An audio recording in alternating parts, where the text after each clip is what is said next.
Today we are going to learn the alphabet, el alfabeto, all in Spanish.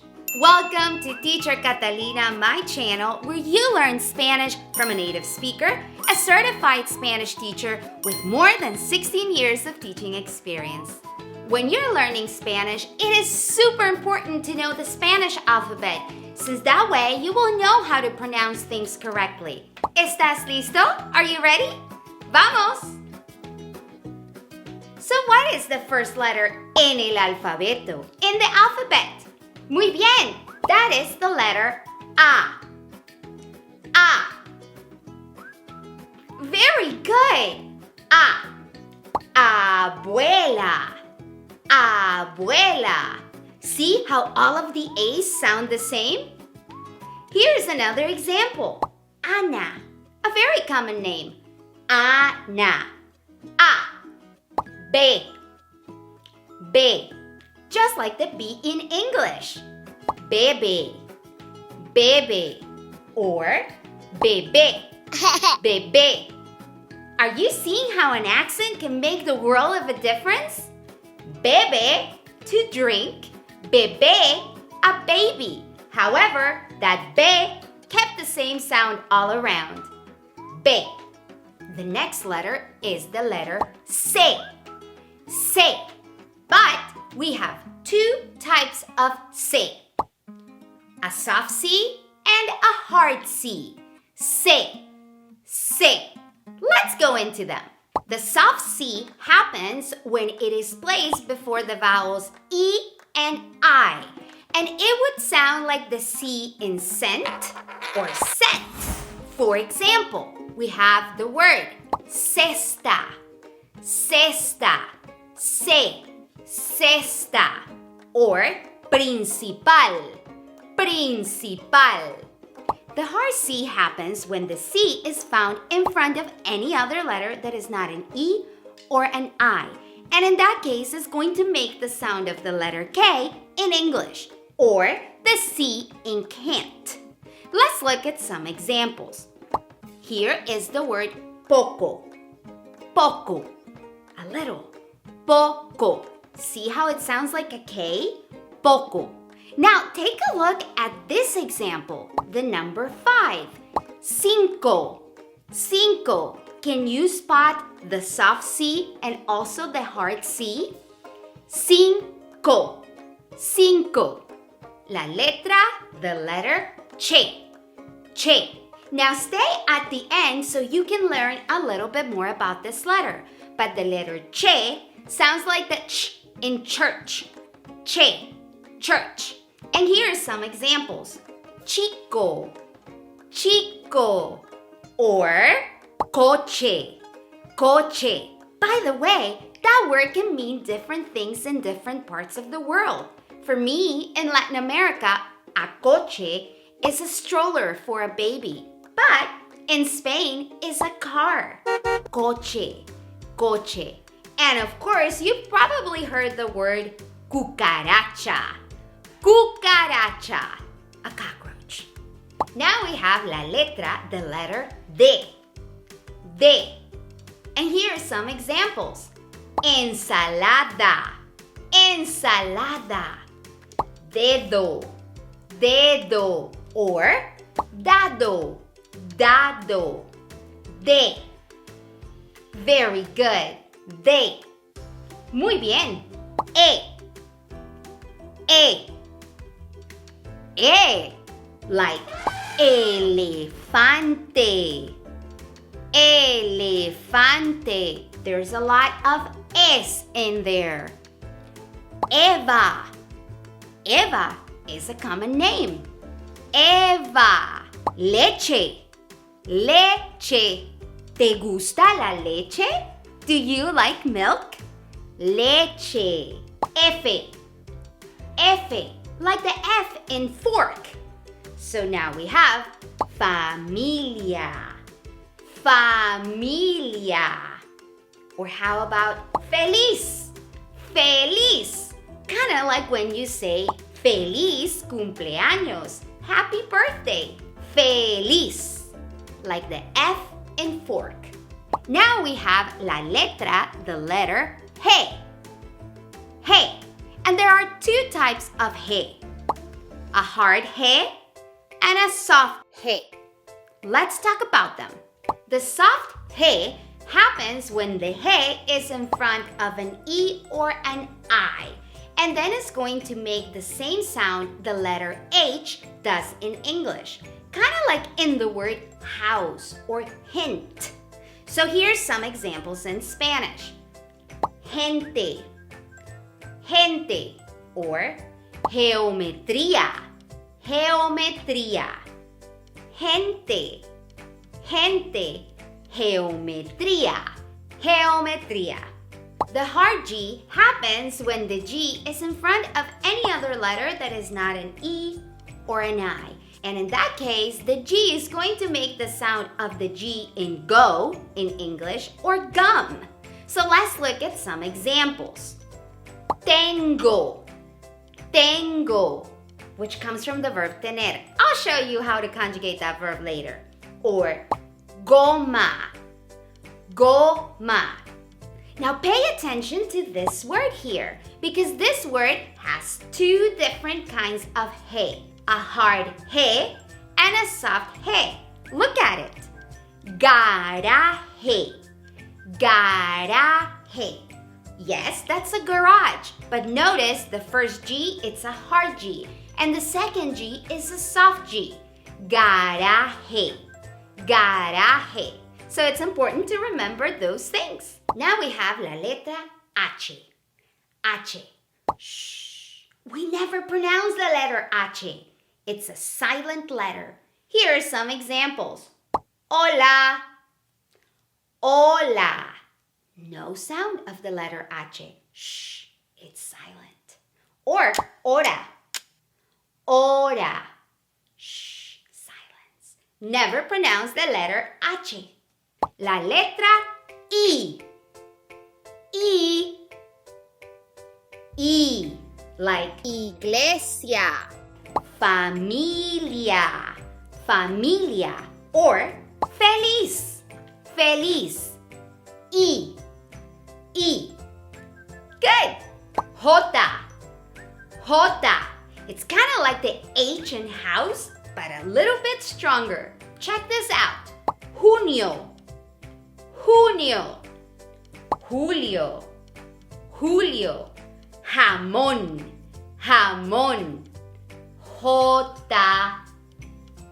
Very good. Ca. Ca. Like kilómetro. Kilómetro. L.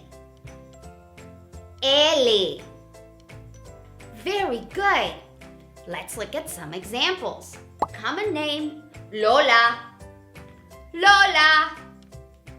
Limón. Limón. Or Lima. Lima. Elle. Elle. Muy bien. Elle.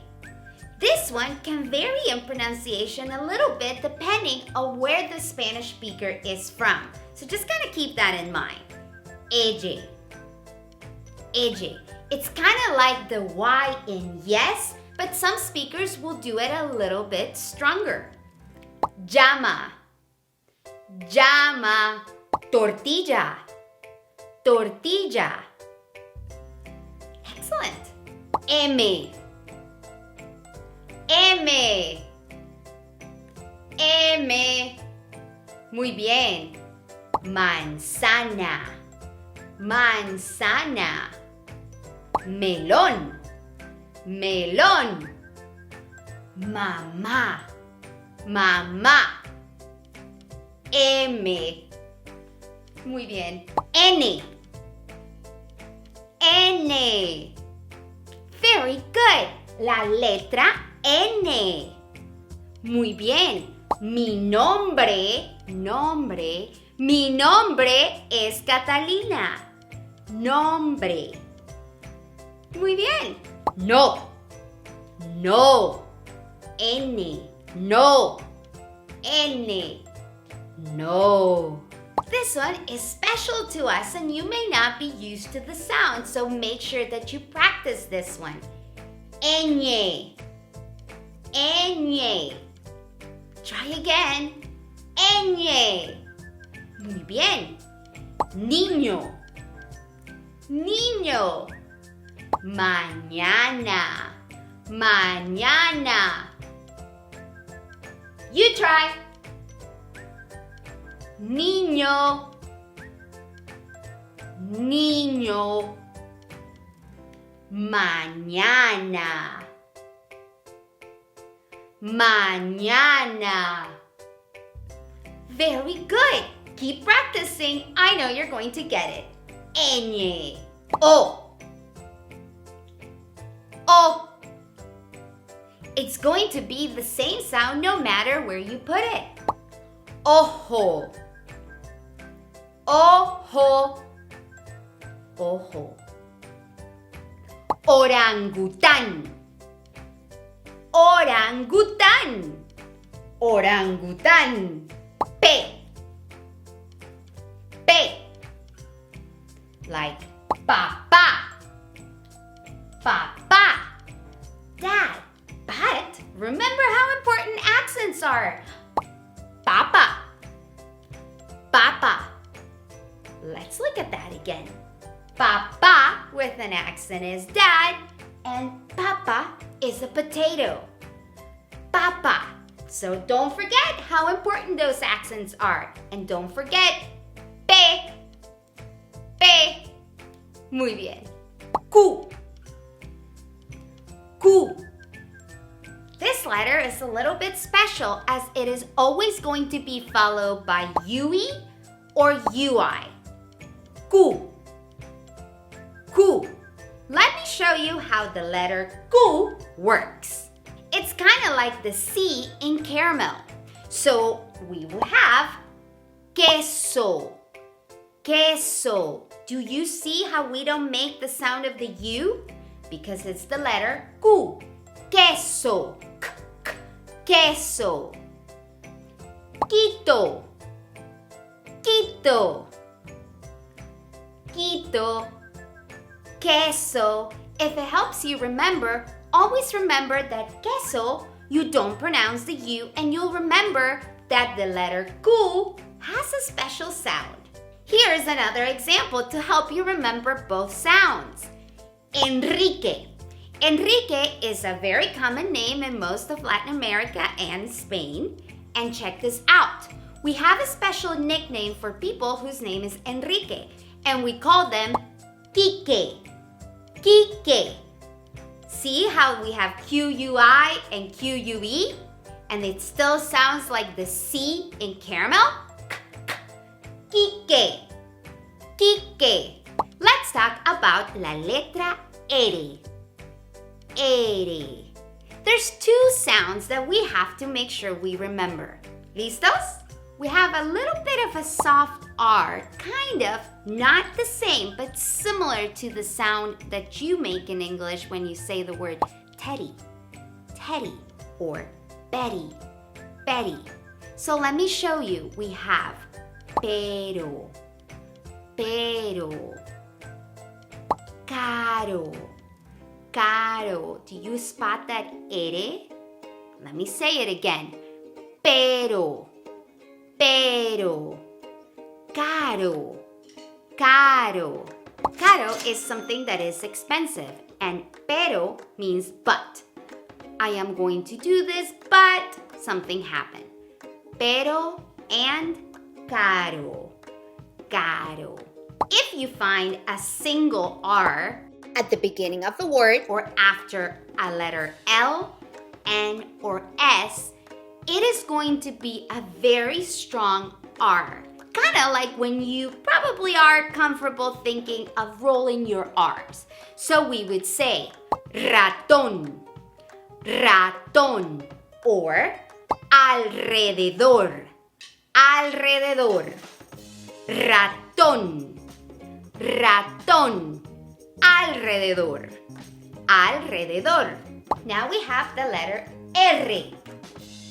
R. Don't feel bad if you can't roll your R's. That's going to take practice. So just keep doing it. Practice, practice, practice. R. R. Like the word perro, perro, or carro, carro. R. You'll get it. S. S. Salmón, salmón, or sapo, sapo. We could even make that word plural and see how the letter S sounds at the end of a word. So we have sapos, sapos. Same sound. La letra T, T, T. Like té, me gusta el té, té. Or how about you may have heard about the city in Mexico called Tijuana, Tijuana, té. By the way, did you remember that that letter J, J, sounds like an H? Tijuana, Tijuana. Muy bien. U, U. Always U. Let me show you some examples. Uva, uva, or unicornio, unicornio. Now, why do you think I'm showing you this word here? It doesn't start with a U. That's right, the H is silent, so therefore, the first sound is that of the U. Huevo, that's an egg. Remember, H is silent, so in this case, we need to remember the sound of the letter U. Huevo, huevo.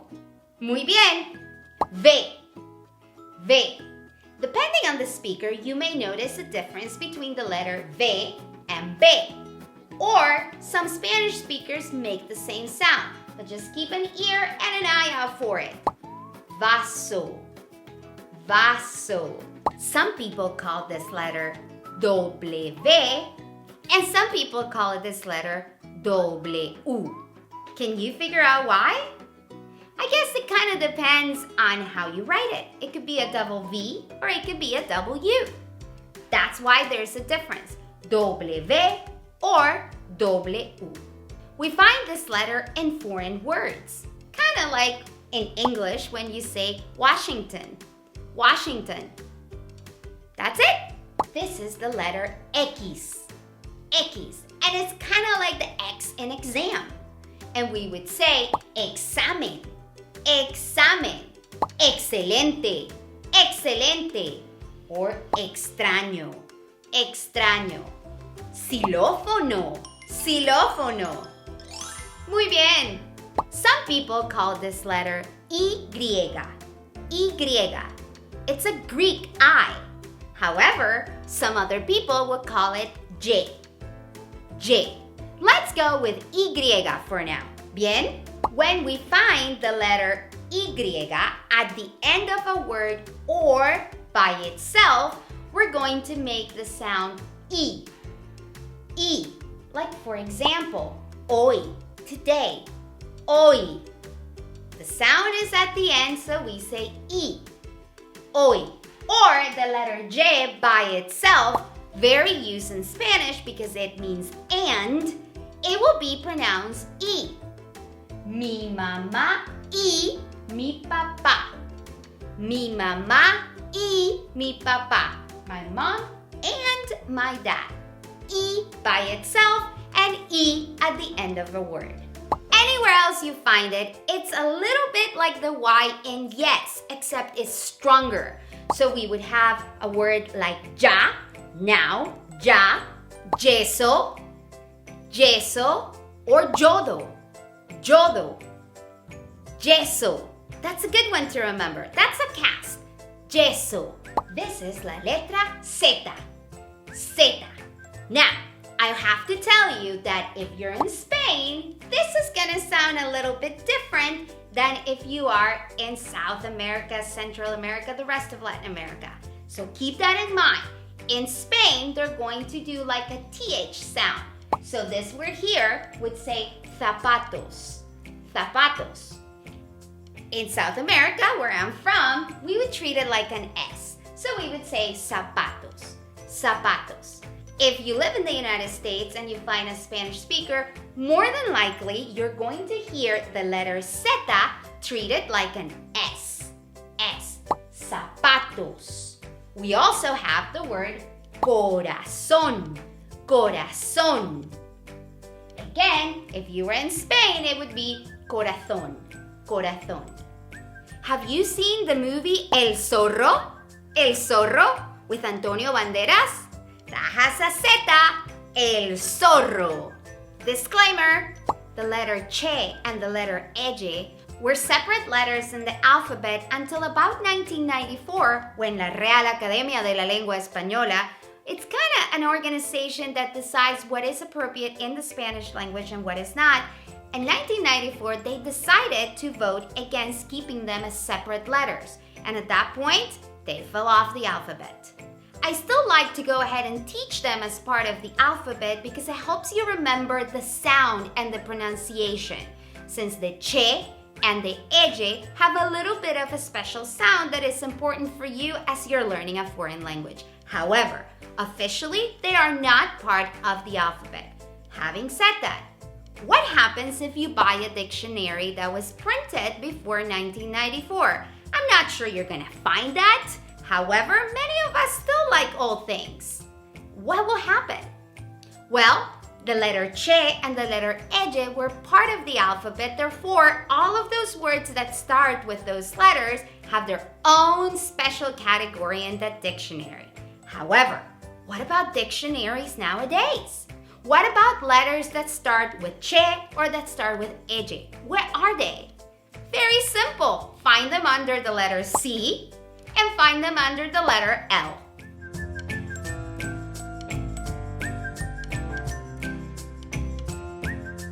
Don't forget to hit that like button. It really helps my channel and I would certainly appreciate it. Muchas gracias. Chocalas, you did fantastic. And now you know the sounds of las letras, the letters in Spanish. And you also know el alfabeto, the alphabet. Muchas gracias por estar conmigo hoy. Thank you for joining me. If you have not yet subscribed to my channel, I invite you to click that subscribe button so you and I can continue to learn Spanish together. Muchas gracias. Adiós. Nos vemos.